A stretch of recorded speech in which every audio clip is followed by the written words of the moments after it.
ค่ำมาเลยเสียงจักรจั่นห้องแซวๆอยู่พี่น้องเขาก็เลิกงานแล้วก็ขึ้นมาบ้านเมื่อวานนี่ก็เลิกค่ำพี่น้องก็เลยบริขึ้นมาเนาะพอดีว่าไปซื้อปลาหมึกมาแช่มาล่าพัดกะเพราให้กินนี่นะทุกคนอันนี้เป็นข้างหมึกพี่น้อง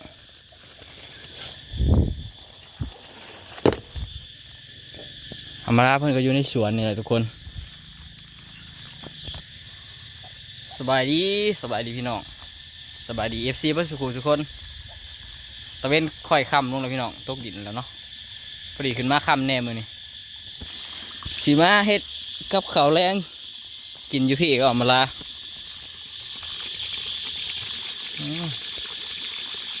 เพื่อนเอามัน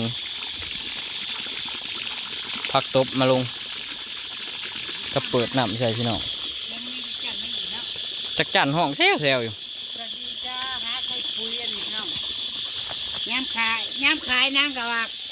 ขาดสารเคมีปลอดสารเคมีจ้าแต่บอก กระดังอันนั้นที่ใส่ปุ๋ยพักมะเขือก็ไม่ยอมกระดังเตะคือได้บนอยู่คักเถอะวะดีกว่าเก่าป่ะผ่ากันแซงพี่น้องเพิ่นใช้ผ่ากันแซงแล้วเมื่อวานนี่บอกทั้งช่องบอกเรือห่อนนี่คือผ่ากันแซงดีตื่นมากเขามาปากกูศักดิ์สิทธิ์อันนี้แปลกเลยกูเขาว่าถืออยากได้ถือเขาว่าที่หนึ่งเด็กเขาบอกว่าเขาบอกถือสักเมื่อนี้เลขยังว่ามีเลขลาวบ่อยากซื้อเลขไก่วะ1868ต้นเอียงนี่นะมะกรูดบอกมะกรูดเนาะจะได้ต้องดูแล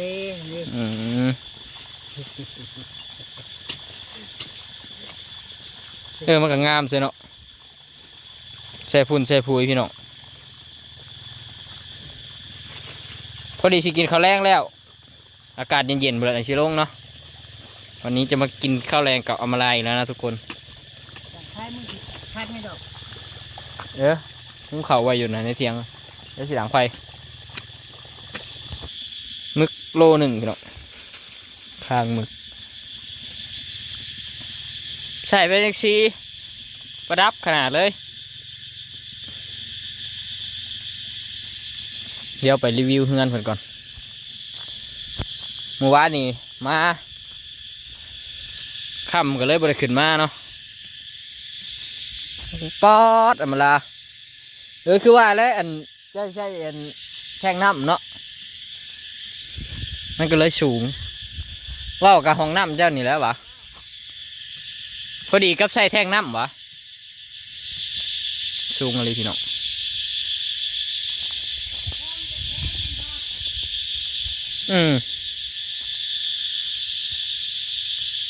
ทางเขากำลัง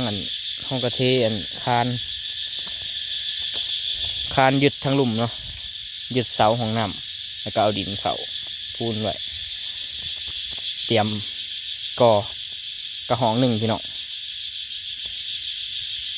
ความสูงเกือบซ้ำก็กุ้งต้นกุ้งจะชิบเรียวออกว่านี่นะเพื่อล้างขอกล้างข้าขึ้นไปโอ้สูงเต๋อได้พี่น้องเพื่อใช้แท่งขึ้นไปเนาะเสาหน้า18วิแล้วพอดีคืบหนึ่งเลยเสาใหญ่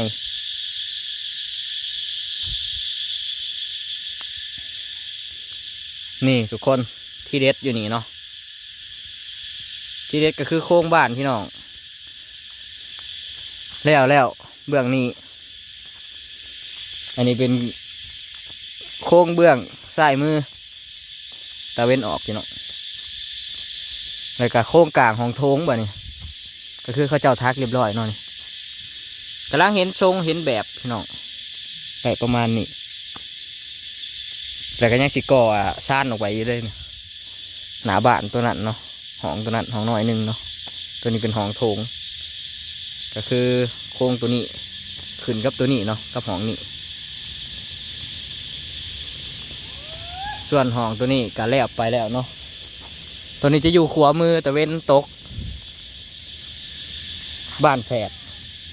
ทรงโมดิส หลังแรกแถวเขตนี่พี่น้องของอำมาลาเนาะก็คือช่างเขาเจ้าก็ไว้อยู่บ่แป๊บอันเราว่าประมาณอาทิตย์หนึ่งน่าสิแล้วอยู่ทางขึ้นโค้งมุงหลังคาแต่โค้งเขาเจ้าก็แล้วเนาะ3 โค้งพอดี4 โค้งข้างหน้าเนาะมืออื่นเขาเจ้าก็น่าสิใส่ตัวนั้นตัวยังวางโป่งๆอยู่นะก็คือได้ตามรูปแบบแล้วพี่น้องแต่ก็ยังบ่ทันได้แล้วคักเนาะเพราะว่ายังคอนตัวหนานี่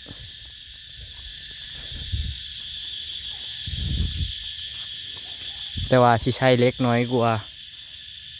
ทรงโมเดิร์นสิใส่เล็กหลายกว่าเด้ทุกคนตามแบบตามทรงแต่สิประมาณนี้พี่น้องก็โอเคอยู่เด้หลายคนก็ว่ามันสูงแต่บอกแบบว่า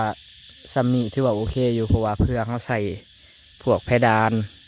แล้วก็แต่งหนามันก็สิสั่นลงมาอีกน้อยนึงเนาะแต่ว่าอันนี้มันเป็นโครงเล็กคือหนึ่งมากอะใส่ตัวขอบสังกะสีข้างนี้เนาะแล้วก็ใส่เพดานขึ้นไปตีฝ้านะพี่เนาะมันก็สีเหลือโบหลายเนาะแต่มันยังเป็นเล็กอยู่มันก็สีสูงอยู่สี่แล้วเนาะโป่งๆเลยแต่มันยังสีได้เก็บรายละเอียดอยู่มันมาทันแล้วเนาะตามทรงก็สิได้ประมาณนี้พี่น้องเนาะถือว่ายังบ่สำเร็จมาในจุดนี้ก็สิประมาณ 60% แล้วทุกคนเหลือมุงหลังคาเนาะก็สิได้ประมาณนี้ค่ำเลยพี่น้องเดี๋ยวเราไปหาเห็ดกินก่อนขึ้นมาค่ำเลิกค่ำโอ้อันนี้นะจะเป็นบานประตูห้องน้ำเนาะวงกบประตูห้องน้ำเป็นประตูตัวนี้เป็นวงกบก็จะเสียมาใส่ห้องน้ำเนาะแต่บ่ฮู้ว่าบาทของอำมาลานี่เบิดเล็กไปเท่าใดแล้วต้องถามสร้างเนาะว่าเขาเจ้าใส่เล็กเป็นจักเส้น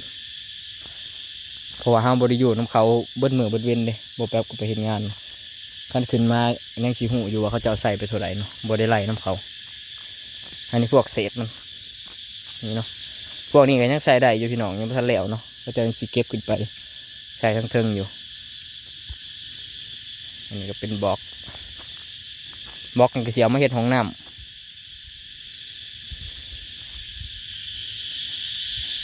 แล้วก็เล็กพี่น้อง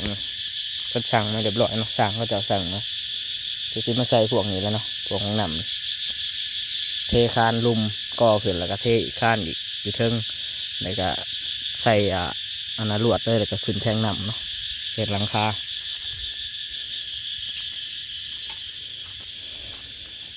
เสียงแมงจักจันหอกฉะนั้นอยู่ทุกคนเลย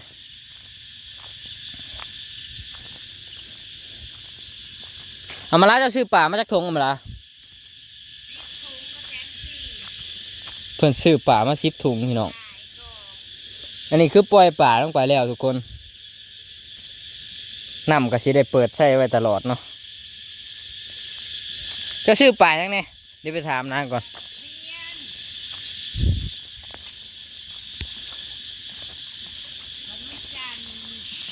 ปลาตะเพียนบนนนจันทร์ปลานินพันพี่น้องซื้อไปหาก้นปวกแล้วมาเกลือก้นปวกเป็ดห่วยเอาปวกเชิมน้ำแหละท่านก็ซื้ออาหารบอกใส่อาหารน้ำใส่ปวกน้ำแต่ว่าบ้านเฮาหน่อยนักเขาจะเสียปวกมาให้ป่ากินเนาะตะกี้นะแม่เลยพี่น้องเดี๋ยวนี้มันทันสมัยแล้วกินหัวอาหารเนาะกินหัวอาหารตะกี้นั้นกินปวกเป็ดแม่เมื่อก่อนกินปวกเป็ดแล้วก็ขี้งัวและส่วนลงไปให้มันเฮ็ดกังเว้นมันก็ฮ้อนพี่น้องเอ้ยฮ้อนแดดฮ้อนแห้งเลยพี่น้องเมื่อนี้ขึ้น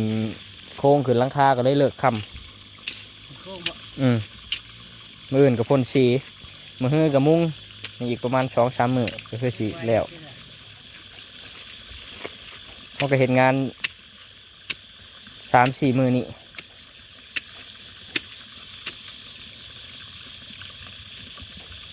บ่มีลูกมีเต้าแต่เฮ็ดจ้าเฮ็ด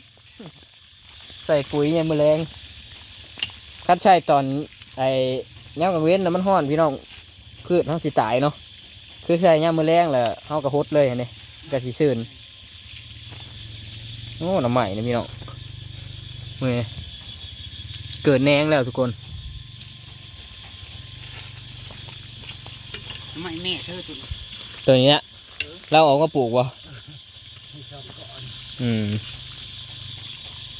ปลูกเลยก็หดไว้พี่น้อง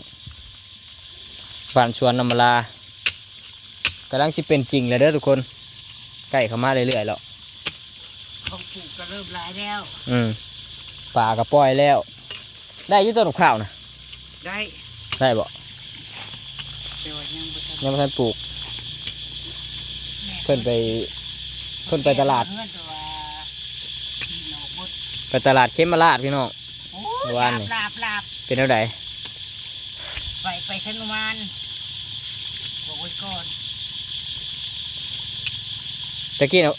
สิไปเขมราชบ่คือได้ไปเซนมันค่ะ ไปเก็บมะละนั่นแล้ว อืม ถ้าไปว่ามันเป็นด่านง่ายพี่น้องต่อโมอง่ายเด้อ แม่นนั่นแหละเขมราชตัวหม้อใหญ่ เว้าคักๆก่อน เอาอีกเลย ยังบ่เคยเว่า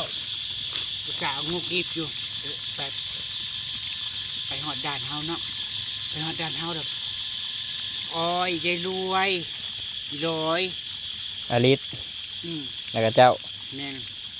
แล้วขึ้นไปหมองตำรวจหมองเทิงเดิ อืม พายายรวยขึ้นเอาผ้าไอ้ร้อยขึ้นก็ไอ้ร้อยขึ้นไปแจ้งชื่อเด้อะไรชื่อว่ามีภายในสิขาไปพุ่น อืม แต่บอกอ่อยในบริษัทมันจะเอาลิฟต์ถ่ายอยู่รถอยู่พี่อยู่บางพี่ขึ้นไปแล้วก็ไปแจ้งชื่อบัดนี้คนมาก็เรียนคิวกันบัดนี้อีร้อยพอแจ้งชื่อแต่มันกับแม่มัน อืม แล้วบัดเขาบอกกูนะไปอีกช่องนึงกูย่างไปผัดตำรวจก็บอกท้ามว่าชื่อหยังก็บอกว่ามันถ่ายกีตราบอกไพ่ถ่ายกีตราบอกเขาหยุดเดี๋ยวนี้ อืม ก็ถ่ายมอง แม่น สถานที่เลย ตอนเข้าไปหาหมอคือกันเขาบ่ให้ถ่ายเขาบอกให้อยู่ แล้วก็บอกเขาหยุดแล้วก็เขาก็บอกจดชื่อกูเลย อืม แล้วก็ไปจ่ายแบบนี้ไปจ่ายค่าบัตรเขาคนละ100เนาะเอากว่าเขาก็เก็บ200กว่า บัดกลับมาได้บัดนี้บ่มีบัตรให้เขา เขาก็เก็บ200แล้วก็ขึ้นไปมันลงไปคิดว่ากูเข้าใจว่าเขาเขียนบิด ร่วมกัน ร่วมกัน ตำรวจฝั่งนั้นเขาสิถามหาได้บัดนี้ ขึ้นไปพุ่นบ่ถามหาอีกคือกันกูรอด เออ ลงเงาใจข้างเงยขาไปขึ้นพังไปข้างนั้นขึ้นไปก็มีรถตุกๆเราต้องนั่งรถตุกไปตลาดหน่อยนึงกันเด้ แม่น คนละ30 บาท9 บาทอีร้อยแล้วมาเขาไปแจ้งบัดนี้เขาไปแจ้งมากับภายในดิถือบัตรบินมันแล้วมา2 บินของมันกับแม่มัน มันคิดว่ากูว่าของกูผู้เดียว มันก็ไปแจ้งของมันตำรวจถามว่าคุณอาคือว่าลงมาโอ้ยยังยากยังหลายคนกับคนก็ขึ้นมาเต็มเลยเดี๋ยวเขาก็ลงมาอย่างประมาณดีมันคนได้นะวันตลาด ลงมาแบบนี้กูก็ขึ้นนั่งรถเลยสาเลยคิดว่าความพอใจว่าอีร้อยจะไปแจ้งเป็นคนอันเดินเรื่องกูก็เลยถ่ายรถแต่ไม่รวย มันออกรถมาเอาแล้วตำรวจก็มาถามอีกคนหนึ่งมากหลายคนเนาะคือโบลงไปแจ้งอ๋อร้านไปแล้วคุณเลยว่า300เข้าไปแล้วมันอีร้อยขึ้นมาแบบนี้ตำรวจเขาถามเจ้าว่าเจ้าเราคือโบลงไปเอ้าชื่อบริยุทธ์มึงบ่กูเลยไว้ที่มึงบริแจ้งบ่กูก็เลยลงไปมันดึงขากูไว้กูก็เลยแล้วไปฮอดตลาดมาไปเอาปลามาเอาเบี้ยไม้มาพี่น้องเดี๋ยวชิว่าเด้อยังบ่เคยว่าเด้อเบี้ยไม้มาปะนี่เดี๋ยวด้วยมาก่อนเอาปลามาเอาถ่าชื่อเอาอยู่บ้านเน่าดีแล้ว แมน มันยาก ค่า200ปลาถุงละ200เบี้ยไม้กูซื้อมาประมาณ 4,000-5,000 บาทนะเหมามาคิดว่าสีมาทีเดียวทำจบซะ แหม่มึงมาเอาค่าภาษีกูอีก400 ค่าเงินอีก300พังน่ะได้มาพังเฮาอีก300โอ้กูอยากบัตรหมอยบัตรเมียนไปหรือบัตรเว้ายืดยาวเนี่ยมาบัตรเอาเบี้ยมาให้มาเนาะจะรวยนะมาถ่าแล้วจะรวยมาก้อนจุกูก็ร้อยแล้วค่าเอาเบี้ยมาเสร็จตุกๆมากูก็วางแผนเฮ้ยตายแล้วถ้าตำรวจมาถามหาบัตรขาวดิกูชิว่าได้ดิกูชิว่าโอ้ยเอาเมื่อแล้วบัตรขาวบัตรหยังนั่นประมาณนี้ ไปแล้วรอดเฉยมาเบี้ยใหม่เบี้ยลงตำรวจอยู่สัปดาห์ทั้งตำรวจทั้งงานเนาะทั้งนั้นนั่นดิเต็มอยู่ทางคือทางลง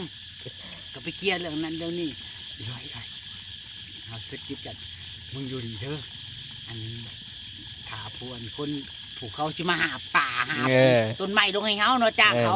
กูจะลงไปถ่ายเมื่อก่อนให้มันวิทย์กูก็ลงไปลงไปยังก็ภาษาเขาก็หาต้นไม้หาเนาะวีดหอดเฮือนเฉยดวงกำมะลาเฮ้ยบ่เคยเว้าจากซ่องใดนี่นะพักกันหูมาหอดเฮือนแล้วก็พักกันมานั่งเว้ากันหูดวงกำมะลารอดตัวไปปกตินะพี่น้องบัตรหนึ่งเขาเฮ็ดติดตามก็ได้อยู่3 คนแต่เป็นครอบครัวเดียวกันน่ะบัตรขาวน่ะบ่แป๊บกับขวมไปหาหมออยู่หันตอนนั้นก็เฮ็ดไปอยู่ดวงของอำมาลาพี่น้องรอดเฉยมันชุดละมุนแหละคนหลายชุดละมุนคนหลายเป็นวันตลาดเขาก็เลยบ่ค่อยอันนั้นใส่ใจมันเลยเขาเลยบ่เก่งขัดเนี่ยแต่ปกติกับขั้นเข้าสอกับเฮาเชียร์เล็กๆหน่อยก็ได้อยู่พี่น้องเขาเจ้าก็บอกเอาแพงหรอกเฮาก็บอกเฮาสื่อสารผิดยังเนาะแน่นเพราะว่าเฮาก็ให้เขาเบิ่งเฮาให้เฮาก็มีข้อมูลอยู่เด้ว่าเฮามาหยังมาตลาดมาซื้อเบี้ยแบบเมียไม้มาซื้อปลาเดี๋ยวก็รอดโทรไปพี่น้องเอ้ยดวงกำมะลาดวงดีเลยพี่น้องไปทุกคนว่าแล้วอย่าห่างบ่แป๊บไปดังไฟเฮ็ดกินก่อนกินข้าวแรงก่อนจะกลับบ้านนั่งเล่นจนอากาศเย็นเลยพี่น้องอะไรเนาะทุกคนคลิปนี้ก็สิได้ขอเก็บภาพบรรยากาศไว้ซ้ำนี้พี่น้องกดติดตามกันคลิปต่อไปเนาะไปแล้วพี่น้องสบายดี